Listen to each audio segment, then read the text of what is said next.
ማህበረሰባችን ለማገልገል አገልጋይ የሆነ ተቋምና አገልጋይ የሆነ የሰው ኃይል መፍራት አለበት ስለዚህ ከዚህ አንፃር የሚኒስተር መስሪያ ቤታችን ማንኛውንም የሚያስፈልግ ድጋፍ ለሁሉም ተቋማት ይሰጣል በዚህ ዘርፍ እናግዛለን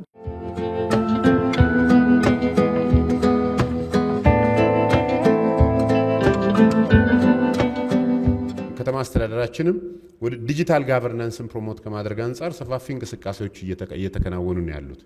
ለዚህ በዋነኛነት ኢንፑት የምትሆኑት እናንተ ናችሁ የታጠቃችሁት ዕውቀትም ለዚህ ኢንፑት ይሆናል ብለን ስለምናስብ የጀመርነው ለውጥ ማዝለቅ እንድንችል የበኩላችሁ ሚና እንድትጫወቱ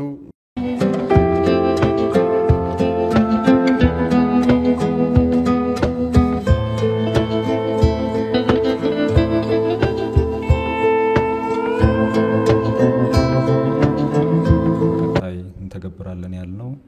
የተቋማችንን አሁን ኤግዚስት የሚያደርገውን ሲስተም የመተካት ስራ መረከብ የሚችሉ ብቁ ሰራተኞችን ማፍራት ነው ይሄም የ5 ሚሊዮን ኮደርስ የሁለተኛ ዙር ርቃት የዛው አላማ አካል ስለሆነ ሁላችሁም ኮርሱን ያጠናቀቃችሁ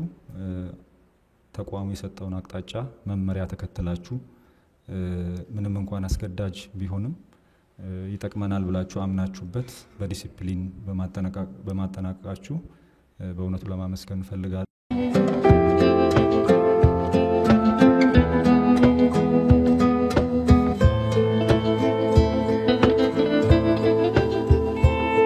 አብዛኛው ስራዎቻችን ከዲጂታል ጋር የተያያዘ ስለሆነ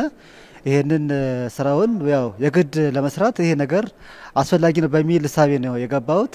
ስለዚህ በተለይ ያው አራቱንም ተሰራ አጠቃላይ ያሉት ነገሮች ያው ለመስራት ያው ትንሽ ቀለልኛ በየ ነው ማሰበው ራስን ከማብቃት አንፃር የተለያዩ እንደዚህ የሚመጡ እድሎችን መጠቀም ዋነኛ ነው በየ ነው ማስበው እንደኔ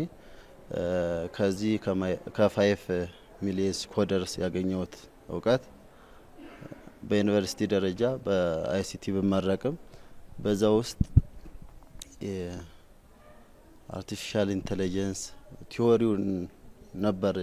እንትን ያልኩት በዚህ ግን የተለያዩ ቪዲዮዎችን ምን በማየት ወደ ፕራክቲስ እንዴት እንሄዳለን እንዴትስ አድርገን ነው ወደ ቴክኖሎጂው